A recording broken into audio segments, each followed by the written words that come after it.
May the peace of Christ envelop your heart at this moment, dear soul. If you have come this far, it is because you feel something the world cannot explain. An invisible weight, an exhaustion that sleep does not cure. Chico Xavier said with profound tenderness, the body rests, but the soul does not always. And perhaps this is the most silenced truth of our times.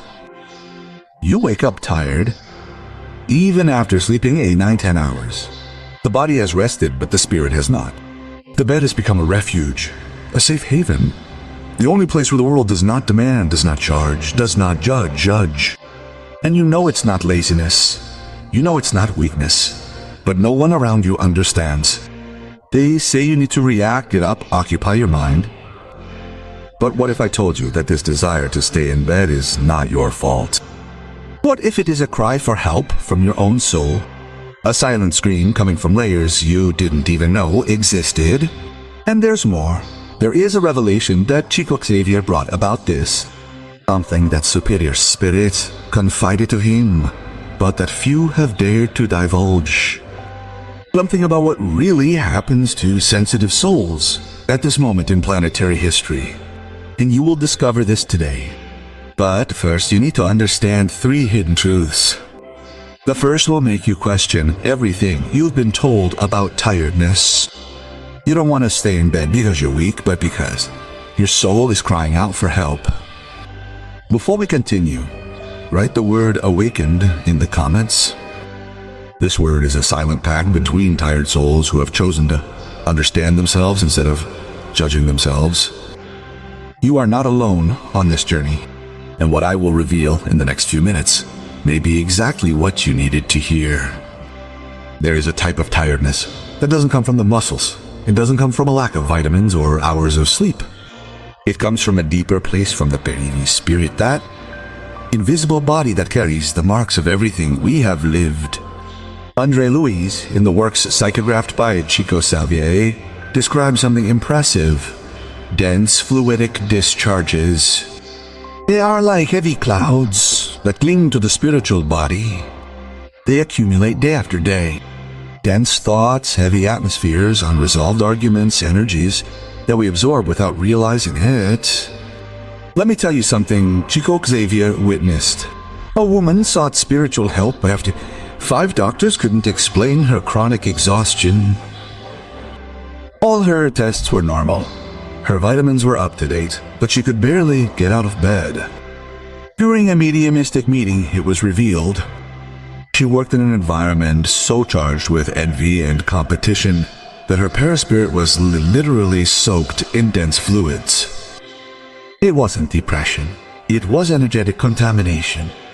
And when the paraspirit is charged, the physical body feels it. You wake up with heavy limbs. Your head is spinning. A nameless sadness, a discouragement that seems to have no cause. But it does. It's energetic, it's spiritual, it's real. The vibrations of the home also interfere. If your house is full of tension, fights, resentments, this dense atmosphere penetrates your spiritual field. You absorb everything, even unintentionally, even unknowingly. And the bed becomes the only place where you feel a little neutrality. What you feel is not imaginary. It's energetic. Many carry this weight without understanding. They think they are failing, that they should be stronger. But the truth is that you are feeling something that most ignore. Your sensitivity is picking up frequencies that others don't even perceive. And this leads me to the second truth. Something much bigger is happening to the entire planet at this very moment. And you are feeling it before everyone else. Stay with me, because what I'm about to reveal will make everything fall into place. Chico Xavier and Emmanuel brought us a revelation that few have yet fully understood. We are living through a planetary transition. The Earth is changing its vibrational frequency. This is not symbolic. It's energetic, it's real, and it affects each human being differently. The most sensitive souls feel it first, like spiritual antennas, capturing the change before it becomes visible to the eyes of the world. And what happens? The spiritual body begins to absorb higher frequencies. At the same time, it tries to release the old dense ones, those that no longer serve. It's like shedding skin, but without anesthesia, without an instruction manual. You feel everything. Sudden exhaustion, emotional misalignment, the urgent need for retreat, silence, and pause. Manuel Filomeno de Miranda revealed something impressive through the psychography of Divaldo Franco in the book Planetary Transition. He explains that millions of spirits are going through this. They feel tired for no apparent reason, emotional instability, and a desire to isolate themselves. It's not mental illness. It's not moral weakness. It's that they haven't yet fully adjusted to the new, energetic waves of the planet. A touching case. Chico attended to a young man who spent 3 months unable to work. I thought I was suffering from deep depression, but Emmanuel explained, "My son, your spirit is being reconfigured to higher frequencies. Your physical body needs this time to adapt. Don't fight it. Allow it. It's not illness. It's not weakness. It's a process. It's transformation happening in real time. Your physical body is trying to keep up with the speed of spiritual change and doesn't always succeed. Your spirit is adjusting to the planet that is being born. You are not late. You are not wasting time. You are being reconfigured by forces greater than you can understand now. And the bed at this moment is the spiritual womb where this transformation takes place. But there is something even deeper happening. Something involving cosmic forces that are literally passing through your body at this very moment. And when you understand this, you will stop blaming yourself forever." Hermatis, the instructor spirit who taught so much about cosmic laws, reveals something fascinating to us. Our body is not isolated. It is constantly being influenced by subtle vibrations, solar radiation, magnetic fields, planetary oscillations. All of this passes through our emotional and spiritual body. Spiritual astrology isn't about predictions. It's about understanding how celestial bodies affect our perispiritual body. There are days when everything feels heavy for no reason. You wake up feeling like the whole world is on top of you. Nothing has happened, but something inside you has changed. These are cosmic frequencies crossing your energy field. Your body is picking up invisible information, waves that science hasn't yet fully measured, but that the spirit feels with absolute clarity. That's why some days you can barely get out of bed. And it's not a lack of willpower. It's that your spiritual organism is being bombarded by external energies that demand rest, demand adaptation, demand time. Your body isn't weak. It's receiving new frequencies. Think of it this way. You're not just flesh and blood. You're a living receiver of cosmic energies. And when these energies change in intensity, your body needs to recalibrate. The bed becomes the place where this recalibration happens safely. Now comes the part that nobody told you. And that will explain why you sometimes wake up more tired than when you were asleep. She lay down. Because while your body sleeps, your soul does something you can't even imagine. Stay with me, because this revelation is breathtaking. Now we come to one of the most beautiful and unknown truths of Spiritism. During sleep, you are not just resting. Your soul partially detaches from your physical body and leaves. You shall go work, go help, go serve. Andre Louise describes this with touching detail. There are souls that during the night are taken by spiritual mentors to assist newly arrived disembodied spirits. Consoling suffering spirits, supporting lost souls, is a real, silent work, invisible to human eyes. Let me tell you a true story. Chico Xavier once attended to a teacher who woke up exhausted every day. Doctors found nothing. Supplements, therapy, changes in routine, nothing worked.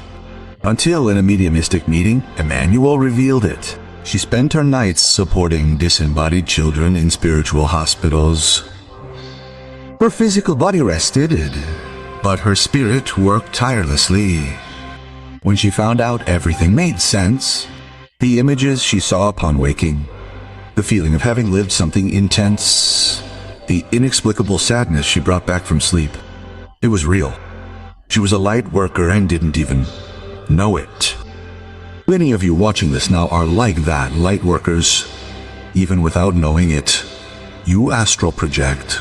During sleep you go to the spiritual plane, fulfill missions, and returned to your physical body completely exhausted. Because the perispirit worked all night. You didn't sleep. You served. That's why there are mornings when you wake up with an inexplicable sadness, as if you had lived something profound. Perhaps you helped someone who suffered greatly. Perhaps you witnessed pain that your human heart doesn't yet know how to process, but your soul was there and brought with it the echo of that encounter. But something even deeper is happening during your sleep. Something that has to do with past lives, old memories that are returning now. And what I'm going to tell you may explain why certain dreams leave you devastated for days. Sleep is also a portal. A portal to old memories, very old memories, of lives you've already lived, of places.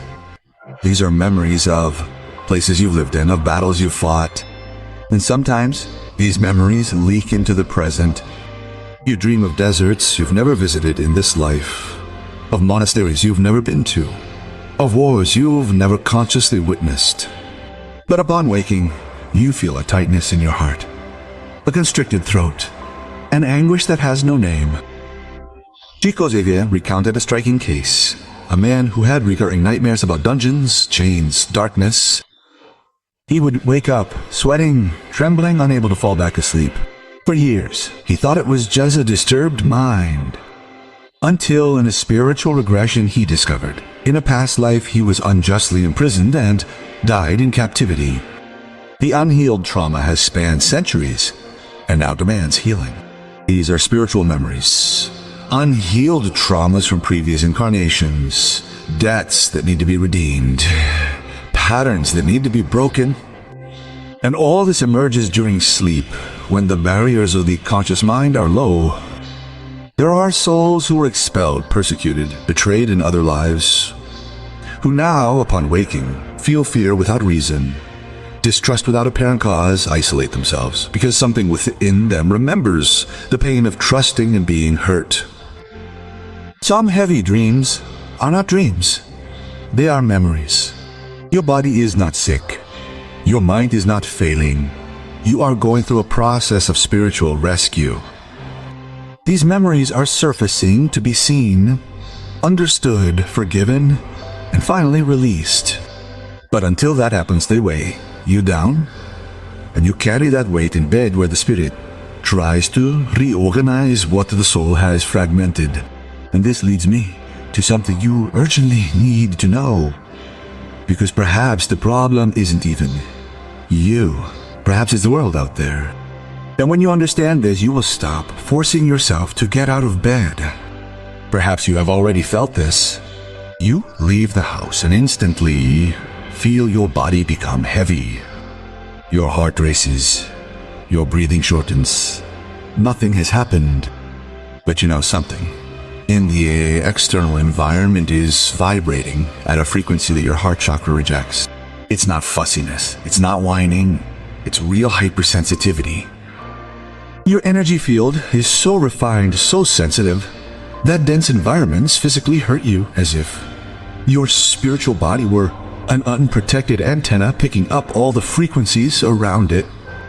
I know a touching story. A young woman who would leave home and within 20 minutes would feel her heart racing, her legs weakening, her vision blurring. She would return, defeated, thinking it was a panic attack. He spent fortunes on psychiatrists, until a medium told him, "You're not sick. You're picking up dense energies from the environment. It's not a disorder.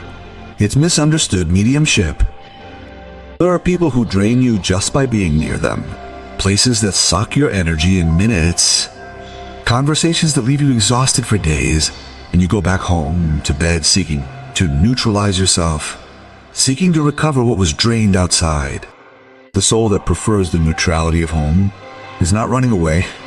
It's protecting itself, preserving the little energy it still has.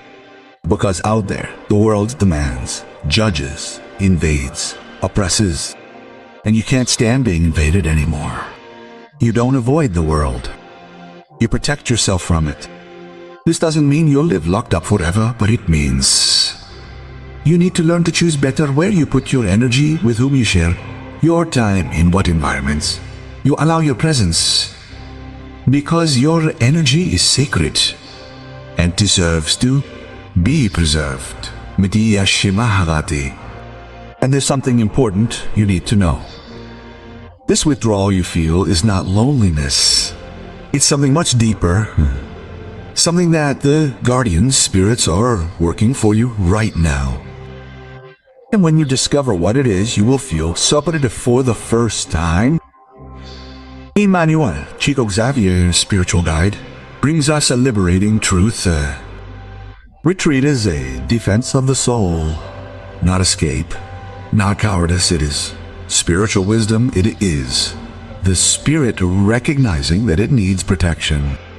The bed in this context becomes a vibratory capsule, a place where your natural defenses can finally relax, where you don't need to pretend to be okay, where you don't need to smile when everything hurts. There, you can be exactly what you are, tired, confused, fragile. And in this retreat, something beautiful happens. Friendly spirits approach you. Loving mentors surround your bed. Not to judge you, but to support you. To cushion the mental attacks that you don't even realize you are receiving. Chico Xavier explained this tenderly. When a sensitive soul retreats, the spiritual benefactors create around it a barrier of light, like an invisible shield filtering dense thoughts, blocking negative influences, allowing may your spirit find peace. There are heavy thoughts that don't originate from you. They are projected by disturbed spirits, envious minds, and dense energies surrounding you.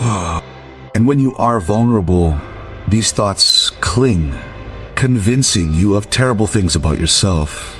Your seclusion is not escape, it's shielding. The guardian spirits know this. That's why when you withdraw, they create a barrier of light around you. Invisible to human eyes, but real, powerful, capable of filtering what reaches you. And in this protected space, your soul can finally breathe. But now I need to tell you something serious. Something about thoughts that invade your mind and convince you not to get out of bed. And you will be surprised to discover where they really come from. Let's talk about something many are afraid to admit. There are thoughts that cross your mind and are not yours. You know you don't think that way, but the idea is they're insistent, heavy, sometimes destructive. They are mental suggestions, projections of disturbed spirits that wander the spiritual plane and find in you a mind receptive. Not because you are weak, but because you are sensitive. And sensitivity is an open door. Light can enter, but so can shadow. Mild obsession is more common than you might imagine. It's not possession. It's not loss of control. It's subtle influence. Like a constant whisper saying, "Don't get out of bed. You won't be able to. Everything is useless. Nobody understands you." And you start to believe it. Chico Xavier warned a young man about this.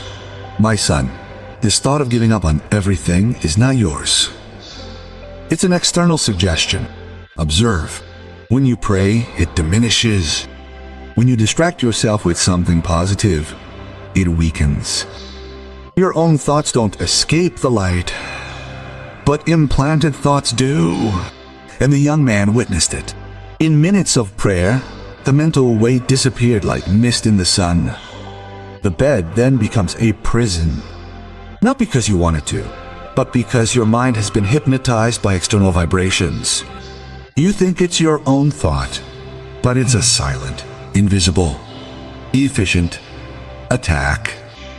The thought that keeps you in bed may not be yours. How to protect yourself? Always pray. Always be mentally vigilant and understand that you have power over your mind. When a negative thought comes, ask yourself, is this mine? If it isn't, expel it firmly with faith, because your mind is sacred territory, and only you decide who enters. And now we come to something profound, something that has to do with what your spirit has already experienced in other existences. And that explains why you feel so tired in this life.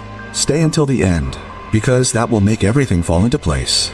There are spirits that reincarnate carrying memories of much action. They were warriors. They were leaders. They were souls that lived intense lives, full of struggle, movement, responsibility. And now, in this incarnation, the body asks for a pause. It's not that you are lazy. It's that your spirit has already fought too much in several lives, and now needs to relearn silence, needs to readjust the spiritual identity that was shaped by battle. You didn't come here to fight again. You came to rest, to heal, to be. Emmanuel explained this beautifully. There are souls that spent centuries on battlefields, others in silent convents being persecuted, others leading revolutions. And when they reincarnate, the physical body carries the cellular memory of this exhaustion. The spirit asks for rest, but the conscious mind doesn't understand and judges. The body knows this, even if the mind doesn't understand. That's why it pulls you to bed, forces you to stop. Because if you don't stop voluntarily, it will stop you by force. You get sick, you break down, it collapses. Because it needs to teach you that there's another rhythm, another way of living. You fought too much in several lives, and perhaps this is the life where you learn to live without war, without proving anything to anyone, without carrying the world on your shoulders. You can simply be, breathe, exist. And for a warrior spirit, that's the hardest lesson of all. But there's something Chico Xavier said that will change everything. Something about what God is doing with you at this moment. And it's the most loving thing you'll hear today. Chico Xavier said, with tenderness that needs to be repeated, rest is medicine for the spirit. It's not punishment. It's not failure. It's healing. It's divine mercy. Sometimes God lays you down because He knows you won't stop on your own. Moments of falling are vibrational preparation. You think you're wasting time, but you're gaining frequency. You think you're being left behind, but you're being elevated from within. Retreat is a reset of the paraspirit. It's a deep cleansing that only happens in stillness. What you call discouragement, the higher power calls healing. Trust the process, even when you don't understand. Even when everyone around you judges you. Your body knows what it's doing. Your soul knows what it needs. And God, who has known you since before you were born, knows exactly how long you need to stay there in bed, being restored by forces you don't see, but that love you deeply. Spiritual journeys often involve periods when everything's heavy and meaningless. You feel empty, disconnected, lost. Mystics call this the dark night of the soul. And it's real, it's painful, it's necessary. It's the moment when the soul changes frequency, breaks old patterns, empties itself of what no longer serves it. Before being reborn, it's necessary to die. To die to the old, to the ego, to illusions. And this death is silent. It happens in bed, in silence, in solitude. This phase is not the end, it's the beginning. If you are experiencing this, now breathe. You are not being abandoned. You are being prepared. Transformation always comes after emptying. And soon, very soon, the light will return. Clearer, stronger, truer than ever. And then, without warning, it happens. You wake up and feel something different. A sudden urge to open the window, to take a shower, to tidy your room, to pray. Small signs that the spirit is returning to the renewed body. The bed ceases to be a prison and becomes an altar, a place where you were healed, remade, transformed. The crown chakra reactivates. The connection with the higher self is reestablished, and you finally feel ready to return. Your spirit is returning to the renewed body. Don't push. Don't pressure yourself. Just let it be. The light returns in its own time. And when it returns, you will no longer be the same. You will be stronger, more aware, more truthful, and everything you experienced in darkness will make sense. If you have come this far, it was not by chance. You were called, chosen, recognized. Because there is a truth I need to tell you. You are not sick. You are awakening. Your sensitivity is not weakness. It is a gift. Your tiredness is not a failure. It is a process. Your need for retreat is not escape. It is protection. You are going through something that few understand, but you are not alone. If you are hearing this, it's because you have already begun to awaken. Accept the sensitivity, the mission, the calling. You came here with a purpose. And perhaps, just perhaps, this time in bed was necessary for you to remember who you truly are. An eternal, luminous, powerful, beloved spirit. Now write in the comments, my soul is awakening. Leave this phrase as a testimony of what you felt today, because your word has power. And it may be the key that opens the heart of another weary soul who hasn't yet understood that they are not alone. If this video touched you, like, share, and subscribe to the channel. You are part of a generation of awakened souls who have come to transform the world, not through noise, but through silence, presence, and love. May the peace of Jesus accompany you, now and always.